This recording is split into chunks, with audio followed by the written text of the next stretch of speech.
Hello beautiful souls, this is Minia और आप सबका स्वागत है आपके इस प्यारे से प्लेटफॉर्म में जिसका नाम है द बोल्ड एंड ब्यूटीफुल।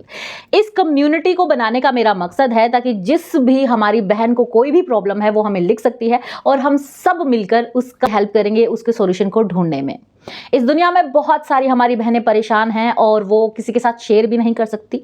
तो हमारी कम्युनिटी का मकसद है, हम एक सपोर्ट सिस्टम बनाना चाहते हैं यहाँ पर, जहाँ पर हम सबकी मदद करेंगे और एक दूसरे को अपलिफ्ट करेंगे।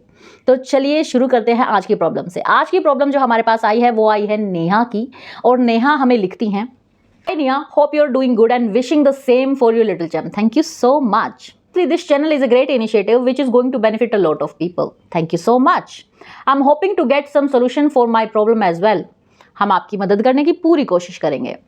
थोड़ा लंबा है, hope you will understand. जितना डिटेल से आप लिखोगे उतना अच्छे से हमें समझ में आएगा आपकी प्रॉब्लम को, और आपके जो आसपास के लोग हैं वो किस तरह के लोग हैं, उन पे कौन सा सॉल्यूशन सही काम करेगा उसको समझने में। तो कभी भी अगर आपको कोई भी प्रॉब्लम लिखनी हो तो काफ़ी डिटेल में लिखोगे तो हमारे लिए ईजी होगा आपको अच्छा सा सॉल्यूशन देने के लिए। I have lost my father at very young age. So sorry to hear that sweetie. जब भी हमारे पेरेंट्स में से हम किसी को भी खोते हैं तो हमारी लाइफ बहुत बुरी तरह डाउन जाती है। हम बहुत रिच थे लेकिन धीरे धीरे पापा के बाद भूखे मरने की नौबत आ गई थी। लेडीज, इसीलिए मैं बोलती हूँ, please never choose to be a housewife. 1 साल 2 साल 3 साल जब तक आपके बच्चे छोटे हैं यू कैन चूज कि हाँ ठीक है बच्चों के लिए मैं घर में रह जाती हूँ, बट प्लीज आफ्टर दैट कोई ना कोई काम करना शुरू कीजिए। भगवान ना करे अगर कभी भी कोई बुरा वक्त आप पे आया और उस टाइम आप अपने 40s में हैं या आफ्टर 40 हैं तो क्या करोगे? उस टाइम आप बाहर निकल के काम नहीं कर सकते क्योंकि पूरी लाइफ आपने काम नहीं किया, कोई देगा भी नहीं। ऐसे में हर लेडी का वर्किंग होना बहुत जरूरी है, अदरवाइज आपके बच्चों के ऊपर एकदम से बहुत बुरा वक्त आ जाएगा। So I started teaching from class 11th only. See, जब आप काम नहीं करती हैं और कोई भी बुरा वक्त आ जाता है तो आपके जो बच्चे हैं वो बहुत बुरी तरह पिसते हैं, उनका बचपन खत्म हो जाता है। सबसे ज्यादा पिसता है जो आपका बड़ा बच्चा होता है। अपनी सारी पढ़ाई, घर का सारा कुछ खुद किया है मैंने। You know what? I feel sorry for you from the starting. आपने अपना बचपन ही अच्छे से नहीं जिया। पर मैंने गवर्नमेंट बीटेक की, गवर्नमेंट टीचर बन गई। कॉन्ग्रेचुलेशन स्वीटी, आपके हार्डवर्क ने आपको पे किया। आई एम सो हैप्पी कि एटलीस्ट आप फाइनेंशियली बहुत कामयाब हुई। मेरा ही स्कूल में एक बंदा मिला जिसे मैं पसंद करने लगी बिकॉज मुझे समझ आ गया था कि मेरी शादी के बाद यही बंदा है जो घर पे हेल्प करने देगा फाइनेंशियली। यस, अपने पेरेंट्स की हेल्प करना, अपने छोटे भाई बहन की हेल्प करना इज अ गुड थिंग। और अगर आपको ऐसा लाइफ पार्टनर मिल जाता है जो आपको आपके फैसलों में सपोर्ट करता है, इज द बेस्ट थिंग। आपके जो हस्बैंड हैं अभी तक, he is the biggest green flag. You are lucky to find such beautiful, such nice life partner. जब हमारे लाइफ पार्टनर अच्छे होते हैं ना तो हमारी लाइफ के 80 to 90% प्रॉब्लम्स वहीं पे सोल्व हो जाती हैं। सो आई टोल्ड मोम his family was not rich but लड़का बहुत मेहनती है। तो सबने कहा इसी से कर दो शादी, बड़े घर के लिए दहेज भी देना पड़ेगा। That's a red flag for your family. ऐसे कौन बोलता है कि दहेज देना पड़ेगा तो अपनी बेटी को इस मतलब लड़का अच्छा था ये नहीं बोला उन्होंने कि हाँ अच्छा लड़का है भाई, बहुत अच्छा है, हम ढूंढते तो शायद हमें नहीं मिलता, बट उन्होंने अग्री किया क्योंकि उनको दहेज नहीं देना पड़ेगा। Big red flag right there for your family. Toxic parents जितना हमें लगता है ना उससे ज्यादा कॉमन प्रॉब्लम है हमारे इंडिया में।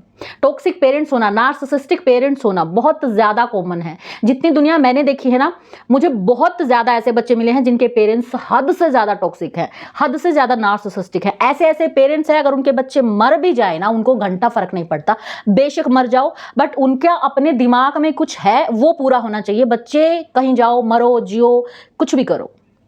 और हमें लगता है कि नहीं पेरेंट्स तो अच्छे ही होते हैं, हमारे माँ बाप हैं तो वो बाय डिफॉल्ट अच्छे ही होंगे, ऐसा बिल्कुल नहीं है। बहुत कॉमन है हैविंग वेरी टॉक्सिक पेरेंट्स। आपको अंदाजा नहीं है, उससे ज्यादा कॉमन है टॉक्सिक पेरेंट्स होना। तो यहाँ पे जो आप फेस कर रहे हो ना वो एक यूनिक प्रॉब्लम नहीं है, बहुत कॉमन प्रॉब्लम है। इवन मैंने शादी भी खुद पर्सनल लोन लेके की थी अपनी। अब शादी के 5 साल हो चुके हैं, मेरा भाई 29 का है, स्टिल मैं घर का पूरा खर्चा देती हूँ अराउंड 30K एवरी मंथ। शादी के 5 साल हो चुके हैं, आपका भाई अब 29 का है, दैट मीन्स 5 साल पहले वो 24 का था। तो जब आप 11th क्लास से कमाने लगी थी तो आपका भाई भी तो कुछ ना कुछ आई थिंक 23-24 तक स्टार्ट कर सकता था, earning something. I am not saying कि बहुत ज्यादा, बट अर्निंग समथिंग। और अब तो वो 29 का है, तो आप हर महीने अराउंड 30K एवरी मंथ क्यों दे रही हैं, वाई। आई कैन अंडरस्टैंड कि कई बार जो हमारे भाई बहन होते हैं वो उतना अच्छा नहीं अर्न कर सकते होंगे, दैट्स ओके, बट उनकी हेल्प करना, जब उनको ज़रूरत हो तब उनको देना और हर महीने एक बड़ा अमाउंट उनको देना, दोनों अलग चीज़ें हैं। पर्टिकुलर अमाउंट हर महीने दे रहे हैं तो वो कमाना शुरू नहीं करते, एक तरह से हम उनको अपाहिज कर देते हैं बहुत ज़्यादा हेल्प दे के भी। अगर अब हर महीने कोई मेरे अकाउंट में 1 लाख रुपए जमा करवा दे तो मैं अपनी जॉब छोड़ दूंगी, वो अलग बात है, मैं यूट्यूब फिर भी करूंगी because I love doing that. But कुछ लोगों को तो पैशन भी नहीं पता होता कि उनका क्या है और वो आराम से बैठ के खाएंगे, फिर वो काम ही नहीं करेंगे क्योंकि उनका तो चल रहा है ना सब कुछ, फॉर ग्रांटेड ले लेंगे ना वो उस चीज को कि हाँ मिल रहा है तो आराम से बैठ के खाओ। आपका 29 साल का भाई है, उसकी हेल्प करना जब उसको जरूरत हो, 10,000 दे दिए, अच्छा किसी महीने कोई बड़ा खर्चा आ गया है, मम्मी बीमार है तो चलो 20,000 दे दिए, बट हर महीने एक पर्टिकुलर अमाउंट देना, I think this is totally wrong, you should not do that. But still मेरी मम्मी कहती है तुझसे घटिया औलाद नहीं हो सकती किसी की। See, I told you, taken for granted यही होता है। जब आप किसी की बिना मांगे हद से ज्यादा बिना जरूरत मदद करते हो ना, तो वो लोग आपको पागल समझने लग जाते हैं, फद्दू समझने लग जाते हैं और फिर वो आपको टेकन फॉर ग्रांटेड लेते हैं कि ये तो तुम्हारा काम है, ये नहीं करोगी तो और क्या करोगी, और क्या करोगी तुम, इसीलिए तो तुम पैदा हुई हो, हमारी सेवा करने के लिए, सब कुछ हमें देने के लिए, तुम्हारी ड्यूटी है ये। मेरे हस्बैंड ये सोच करके कि मम्मी और भाई अकेले हैं मान गए थे, हम उनके साथ ही रहने लगे उनके घर में। ओह माय गॉड, ये आपकी लाइफ का सबसे बुरा डिसीजन साबित होने वाला है क्योंकि जिस तरह से आपके भाई और मम्मी हैं, आई डोंट थिंक आपको उनके साथ रहना चाहिए। और दूसरी बात, आपके भाई 24 साल के थे जब आपकी शादी हुई, तो मम्मी और भाई 2 बंदे अकेले कैसे हो सकते हैं, यू टेल मी। 2 बंदे हैं साथ में, 24 साल का लड़का है, एक अडल्ट महिला है, वो अकेले कैसे हो सकते हैं। इन लॉज को बुरा लग रहा था कि गांव वाले क्या कहेंगे घर जमाई, यस बुरा लगना उनका जायज है, आपका फैसला गलत था, बट उसने मेरा साथ दिया। लेकिन मुझे नहीं पता था कि मेरी मम्मी को बस ये चाहिए था कि मेरे हस्बैंड अपनी फैमिली को छोड़ के बिल्कुल, क्योंकि वो अगर उनको कॉल भी करते थे तो मम्मी चिढ़ती थी। आपकी मम्मी बहुत टॉक्सिक है, वो चाहती थी कि जैसे आप उनके कंट्रोल में हो ऐसे ही आपके हस्बैंड भी उनके कंट्रोल में रहें, क्योंकि अगर आप कंट्रोल से बाहर चली जाओगी तो फाइनेंशियल हेल्प आनी बंद हो जाएगी। तो अगर आपकी लाइफ में कोई आता है तो उसको भी उन्होंने कंट्रोल करना है ताकि उनकी फाइनेंशियल हेल्प बंद ना हो। ओके, टॉक्सिक लोग ऐसे ही होते हैं, उनको डोमिनेट करना होता है आपको, ठीक है। पूरा महीना हम मम्मी के पास रहते थे, मंथ में 4 दिन गांव चल लिया करेंगे, बट हम जब भी जाते मम्मी कोई ना कोई ड्रामा कर देती, मुझे वहीं फोन करके खूब सुनाती कि तेरे जैसी लड़की होती तो शादी नहीं करती, तुझे दिखता नहीं मैं अकेली हूं, उन्होंने बहका लिया है तुझे, ब्ला ब्ला ब्ला। मतलब वो बोल रही हैं आपको कि तुम्हें तो शादी ही नहीं करनी चाहिए थी, सारी जिंदगी जो पैसे कमाती हमें ही देती रहती, हम ऐश करते रहते, तुम कमाती रहती, तुम हमारी लॉटरी थी, सोने के अंडे देने वाली मुर्गी, ठीक है। और मैं अकेली हूं, तुझे दिखता नहीं। पहली बात तो कोई भी अडल्ट, अगर आप मान लो अपने 20s में या 30s में भी हो तो आपकी मम्मी आपकी 50s में होगी। 50s का इंसान इतना बूढ़ा, इतना बीमार नहीं होता कि अपना ध्यान नहीं रख सकता। मेरी मम्मी भी अपनी 50s में है and by God she is more healthy than me. आज भी वो मुझसे ज्यादा एक्टिव है, मुझसे ज्यादा काम कर लेती हैं।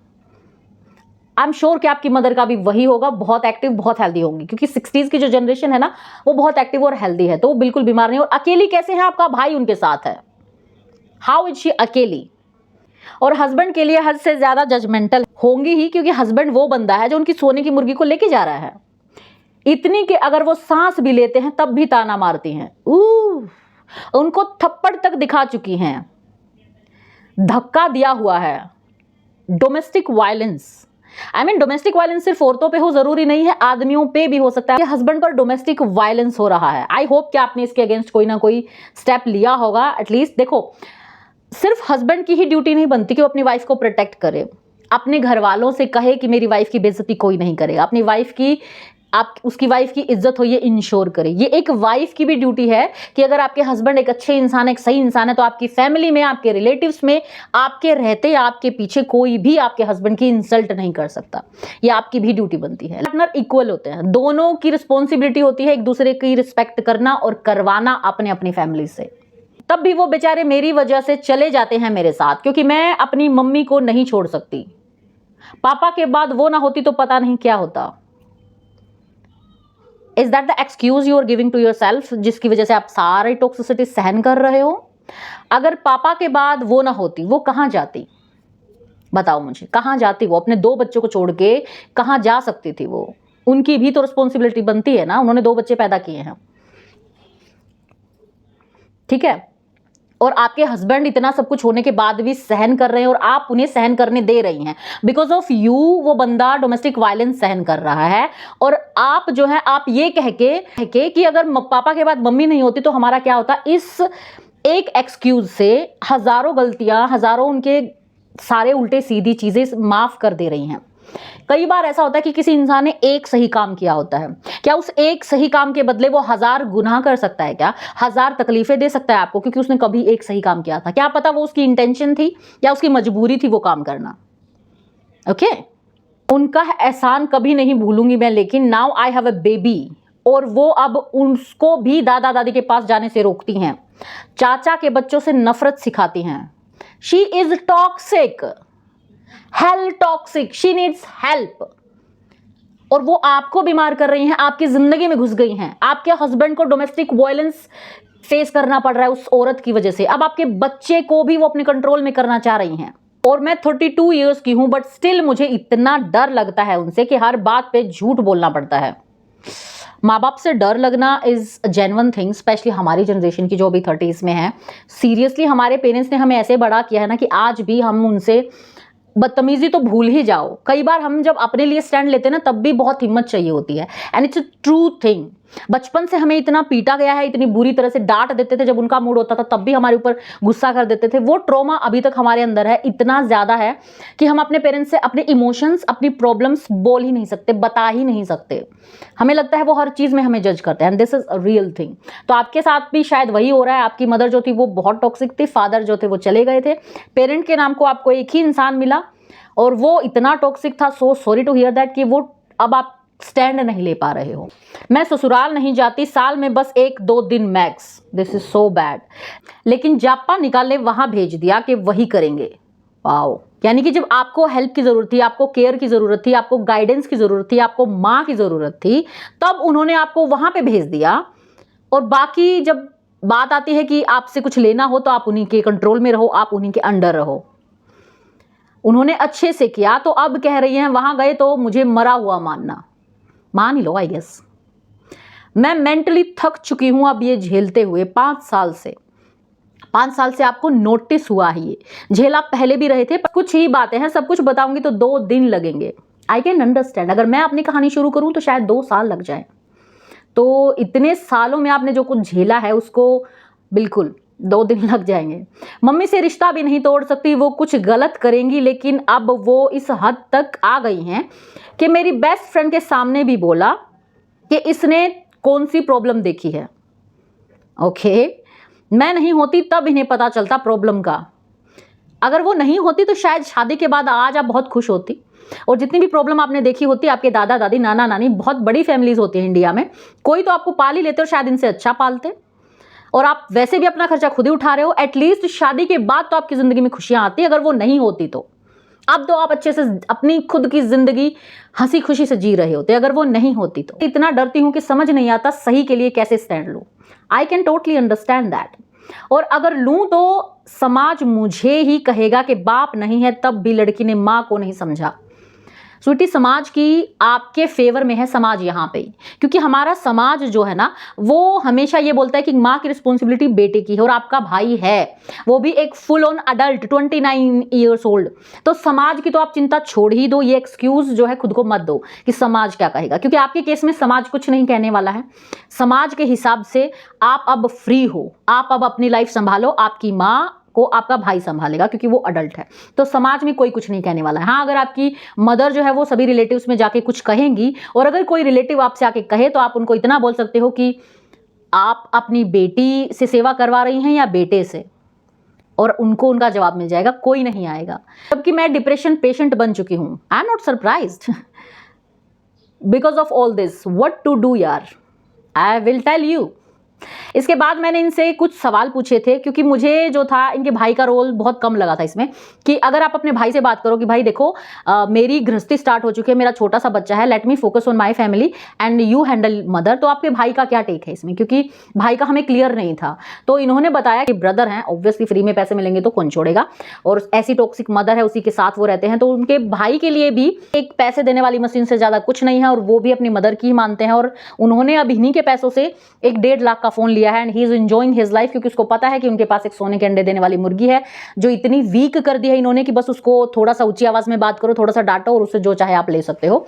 तो इनके भाई का भी कोई रोल नहीं है, वो फुल ऑन एंजॉय कर रहे हैं। फिर मैंने पूछा था, क्योंकि इसमें हमें क्लियर नहीं था कि ये अब कहाँ रह रही हैं, क्या मम्मी के साथ ही रह रही हैं, तो इन्होंने ये क्लियर किया कि अब ये अपनी मदर के साथ नहीं रहती हैं। जब इनके हस्बैंड के साथ डोमेस्टिक वायलेंस हुआ था तो ये अलग रहने लग गए थे, which is very good. At least आपने कुछ स्टैंड लिया अपने लिए, या फिर हो सकता है वो आपके हस्बैंड ने लिया हो। अब इनकी मदर जो है वो इनको फोन करती हैं और उल्टी सीधी बातें बोलती हैं, जिससे ये बहुत ज्यादा परेशान हो जाती हैं और सैड रहती है और अपने बच्चे का भी ध्यान नहीं रख पाती हैं। सो ये थी आपकी प्रॉब्लम। तो इसका सोल्यूशन क्या हो सकता है? आपका दिल, आपका दिमाग जानता है कि इसका सोल्यूशन क्या है, कि आपको अपने भाई और अपनी माँ को अकेले छोड़ देना है। अगर उनको ज़रूरत हो कोई भी फाइनेंशियल हेल्प की, फाइनेंशियल हेल्प कभी कभी, हर महीने एक फिक्स अमाउंट बिल्कुल भी नहीं। अगर उनको कोई हेल्प की ज़रूरत हो तो आप कर सकते हो, क्योंकि आपकी मदर है, आपके भाई हैं, ब्लड रिलेशन है, तो कभी कभी हेल्प करना जायज़ बनता है अगर आप चाहो तो, अगर आपकी पॉकेट अलाउ करे तो, ठीक है। बट कई बार क्या होता है ना, हमें पता होता है कि हमें ये करना चाहिए, बट हमें पता नहीं होता कि कैसे करें। आप एक पढ़ी लिखी समझदार लड़की हैं, जॉब करती हैं, तो आपको पता है कि आपके सर्वाइवल के लिए, आपकी हेल्थ के लिए, आपकी फैमिली के लिए आपको क्या करना चाहिए। बट कैसे करेंगे आप? नंबर 1, कई बार क्या होता है ना कि हमारा हाथ जो है वो हमारी लाइफ का बहुत बड़ा पार्ट है, बहुत काम भी आता है। बट अगर मेरे हाथ में कुछ चोट वगैरह ऐसी लग जाए कि मेरा पूरा हाथ काला होने लग जाए, तो डॉक्टर क्या करेंगे? मेरे हाथ को काट देंगे, मेरी लाइफ पे उसका बहुत इफेक्ट पड़ेगा। बट मेरी लाइफ बचाने के लिए मेरे हाथ को काटना जरूरी है। अगर नहीं काटते तो वो इन्फेक्शन मेरी पूरी बॉडी में फैलता और मैं मर जाती। सेम चीज रिश्तों के साथ भी होती है। कुछ रिश्ते हर किसी को, सिर्फ आपको नहीं, हर किसी की लाइफ में ना, या तो हस्बैंड साइड में या आपके पेरेंट्स साइड में कुछ ना कुछ ऐसे रिश्ते आपको मिलेंगे जो हद से ज्यादा टॉक्सिक होंगे, ठीक है। तो उन रिश्तों को साथ में लेके चलने की जरूरत नहीं है। लाइफ बहुत प्रेशियस है, बहुत छोटी सी है। ऑलरेडी हमारी लाइफ में आज के टाइम में इतने ज्यादा स्ट्रेस भरे हुए हैं ना कि पूछो मत। ऐसे में टॉक्सिक रिश्तों को साथ में लेके चलने की जरूरत नहीं है। कई बार ये टॉक्सिक रिश्ते बहुत इंपॉर्टेंट भी होते हैं, हमें लगता है कि इनके बिना शायद हमारी लाइफ बहुत अफेक्ट करेगी। जैसे मैंने अभी बताया, अगर हाथ नहीं रहेगा तो लाइफ में बहुत असर पड़ेगा, बहुत सारे काम जो है वो करने का तरीका बदलना पड़ेगा, सफर भी होगी लाइफ। लेकिन हमें हाथ काटना तो पड़ेगा ना, तभी तो जिंदगी बचेगी। Same thing you have to do with these toxic relationship. अब ये करोगे कैसे? क्योंकि माइंड जो है आपका वो एक्सक्यूज देता रहता है कि आप इनको नहीं छोड़ सकते हो, ये आपकी जिम्मेवारी है, इन्होंने आप पे बहुत एहसान किया है, ब्ला ब्ला ब्ला। ये माइंड का काम है, ठीक है। इन सभी चीजों का सिर्फ एक सोल्यूशन है कि जो अभी आपको मोरल ड्यूटी लग रहा है ना, आपको एथिकल सही लग रहा है कि मेरी मम्मी और मेरा भाई अकेले हैं, मुझे ही उनको संभालना है, मेरी रिस्पॉन्सिबिलिटी है, समाज क्या कहेगा, इससे बड़ा एक मोरल रिस्पॉन्सिबिलिटी आपने खुद को देनी है। इससे बड़ा मकसद खुद को देना है, इतना बड़ा कि आपको ये जो मकसद है ये छोटा लगे, वो आप खुद को कैसे दे सकती हैं। ये मैं खुद के एग्जांपल से आपको बताऊंगी। देखिए, जब कोई भी रिश्ता इतना खराब, इतना टॉक्सिक होता है ना, तो आपको कहीं ना कहीं आपके दिल और दिमाग में पता होता है कि मैं जितने भी एफर्ट डाल लूं, मैं जितनी भी कोशिश कर लूं, सामने वाले को ये तक नहीं लगेगा कि ये कोई कोशिश कर रही है रिश्ता निभाने की। उनको लगेगा कि तुम्हें तो ये तो तुम्हारा काम है, तुम्हें तो यही करना है, और क्या करोगे तुम। सेम चीज मेरे साथ हुई थी। मैंने भी बहुत एफर्ट, बहुत कोशिशें एक रिश्ते में डाली, रिटर्न में मुझे कुछ ना तो मिलना था, मुझे पता था मिलेगा भी नहीं और मिला भी नहीं, क्योंकि टॉक्सिक लोग कुछ नहीं देते सिवाय टॉक्सिसिटी के। जिसके पास जो होता है वही देगा वो। And then I moved on. लेकिन ऐसा ही नहीं होता कि चुटकी बजाए और मूव ऑन। ये चीजें बहुत लंबी चलती हैं, क्योंकि आप एक बहुत टॉक्सिक लोगों के साथ जब आप रहते हो ना, तो हील करने में बहुत टाइम लगता है। तो व्हाट आई डिड इज, मैं जब वहां से निकली तो उसके बाद ऑब्वियसली खुद से प्यार तो होता नहीं है, क्योंकि जब आप किसी टॉक्सिक रिश्ते में खुद को बिल्कुल खत्म कर देते हो, खुद को लोअर लेवल पे ले आते हो, ऐसी बकवास चीजें अपने बारे में सुनते हो और फिर भी आप चुप रहते हो, तो आप अपने आप से प्यार नहीं कर सकते हो, आप अपने आप को खो चुके होते हो। ऐसे में आपको किसी और से प्यार करने की जरूरत है, खुद को एक और मोरल ड्यूटी देने की जरूरत है। मैंने अपने लिए वो मोरल ड्यूटी दी थी अपने बेटे की। मेरा बेटा उस टाइम 3 साल का था। आज अगर मुझे जो 2-3 चीज़ें हैं जिसका मुझे सारी ज़िंदगी रिग्रेट रहेगा, उसमें से एक सबसे बड़ी चीज़ ये है कि जब मैं वहाँ से आई तो मेरा बच्चा 3 साल का था।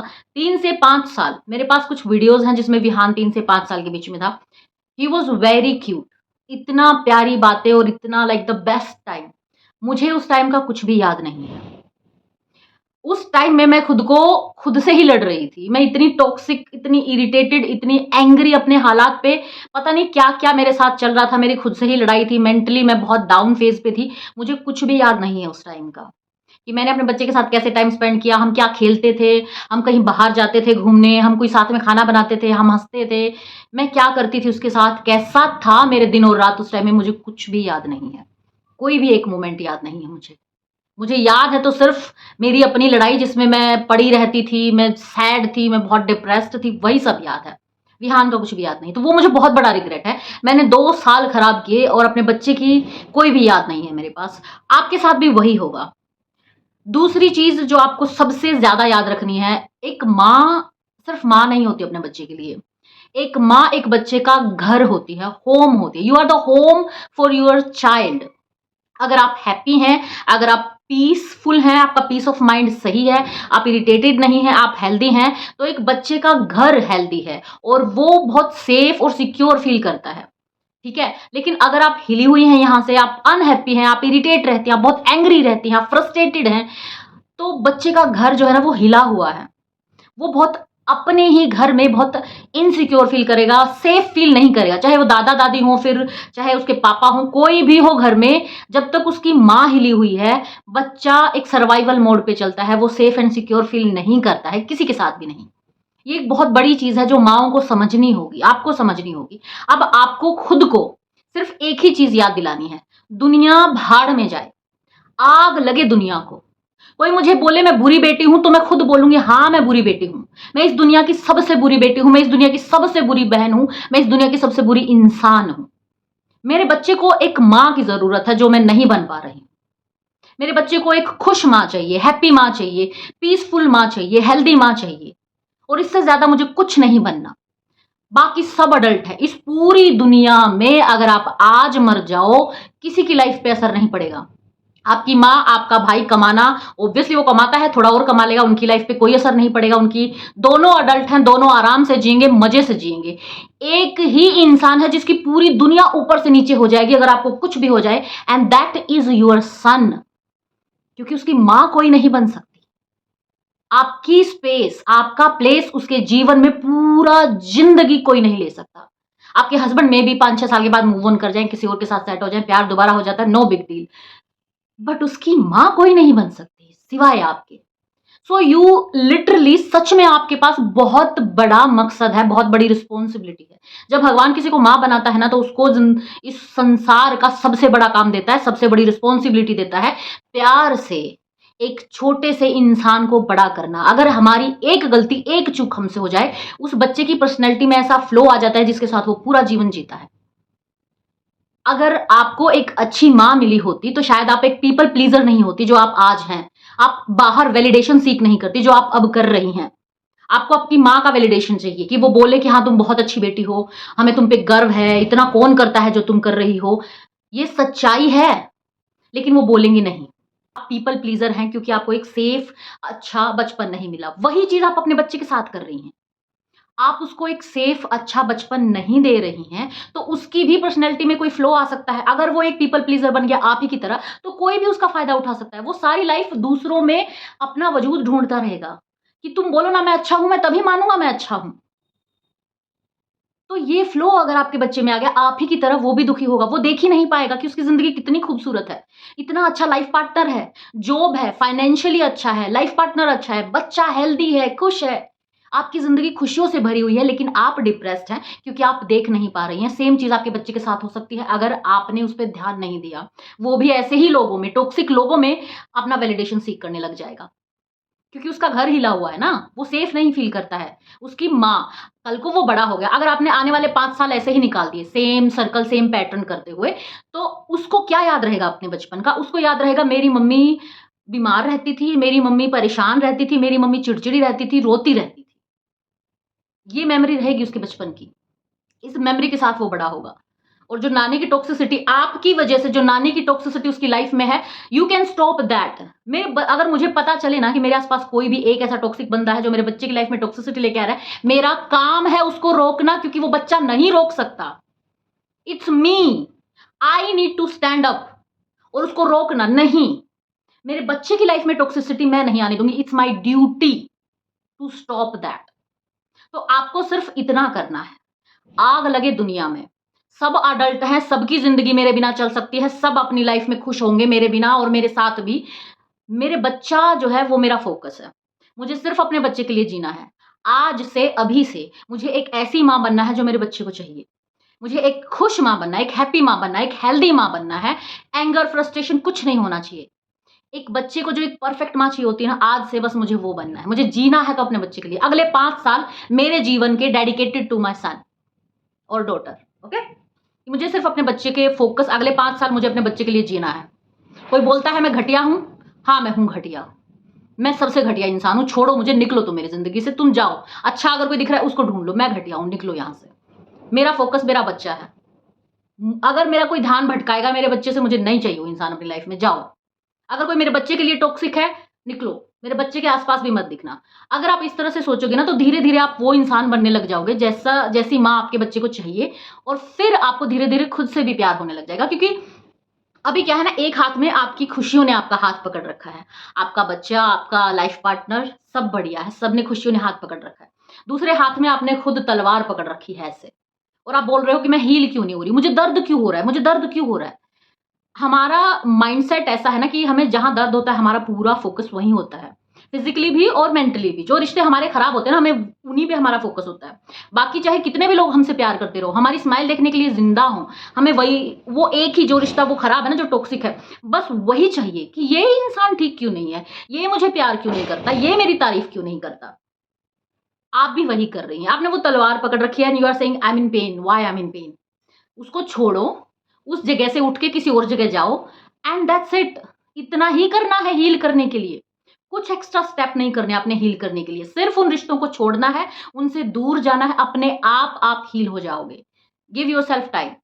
आपके बच्चे का एक ही बचपन है, 10 से 12 साल एक बच्चे का बचपन होता है, और उसमें उसको जितना प्यार मिले, जितनी केयर मिले, जितनी अटेंशन मिले, उतनी कम है। एक तो आजकल हमारी लाइफ इतनी बिजी होगी ना, हम दे ही नहीं सकते फुल जितना चाहिए। ऊपर से अगर हमारी लाइफ में कोई इस तरह के लोग आ जाते हैं, तो जितना मिलता है उससे भी कम हो जाता है। So focus on his childhood. His childhood should be, जिससे निकलने के लिए उसको थेरेपी ना लेनी पड़े। अब मैं आपको 2 रियल लाइफ स्टोरी सुनाने जा रही हूँ, रियल लाइफ जो मेरी देखी हुई है। मेरी एक फ्रेंड है, उसकी मदर बहुत टॉक्सिक है, मतलब इतनी टॉक्सिक है, उसमें हिम्मत आज भी नहीं है कि वो खड़ी होकर अपनी माँ से लड़ ले, नहीं है उसमें हिम्मत, वो बहुत डरती है अपनी माँ से। But what she is doing now is, उसको पता है कि मेरी मम्मी का फोन आते ही मुझे टेंशन हो जाती है कि कुछ ना कुछ इस बंदे ने गलत बोलना है, जिससे अगले 2-3 दिन के लिए मेरा स्क्रू ढीला हो जाता है, मुझे मतलब उठा भी नहीं जाता मुझसे, सोचती रहती है वो उन्हीं चीजों के बारे में। अब वो बचपन का सर्कल है, बचपन से उस माहौल में रही, तो उसको चेंज नहीं कर सकती। But what she is doing now, वो अपनी मदर को ब्लॉक रखती है अपने फोन में, और उसने अपने हस्बैंड को भी बोला हुआ है कि अगर तुम्हारे पास फोन करे तो फोन नहीं उठाओगे और मुझे नहीं दोगे।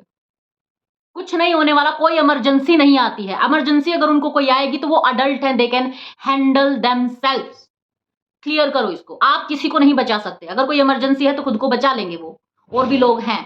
तो उसने ब्लॉक कर रखा है भाई, सिंपल बात है वो। नाउ नेक्स्ट इज, एक हमारे ही पड़ोस में जो दूसरी बिल्डिंग है उसमें एक लेडी रहती थी, हमारी फ्रेंड है, मतलब पार्क वगैरह में घूमने जाते हैं तो मिल जाती है ऐसे। उसके हस्बैंड ठीक है, पुलिस में है, काफी मतलब न्यूट्रल टाइप के हैं, कि ना तो अपने पेरेंट्स को कुछ बोलते हैं ना ही उसको कुछ बोलते हैं। भले ही उसके पेरेंट्स उसके साथ कुछ भी करे वो तब भी चुप रहते हैं, और भले ही वो लड़ती रहे वो तब भी चुप रहते हैं ना। एक बार क्या हुआ कि उसके सास ससुर और जेठानी जो है उन्होंने मिलके उसको इतनी बुरी तरह मारा, उनके हस्बैंड घर नहीं थे, कि सीढ़ियों से घसीटते हुए उसको नीचे ले जा रहे थे, और वहां पे भी उन्होंने मार रहे थे। तो बेसिकली लोगों ने उन्हें बचाया। तो उसके बाद उसके फादर को बुलाया गया, लड़की के फादर को। वो इतना ट्रोमाटाइज थी वो लड़की, वो बोल रही थी अगर मेरे फादर आ गए ना तो मेरी हालत और भी खराब हो जाएगी। I am like why. उसने पूरा बताया कि उसके फादर इतने वो वैसे विचारों वाले इंसान है, जो पुराने विचार वाले, की बेटी की शादी एक बार कर दी तो वहीं पे मरे वो, अर्थी वहीं से उठनी चाहिए, हमको कोई मतलब नहीं है।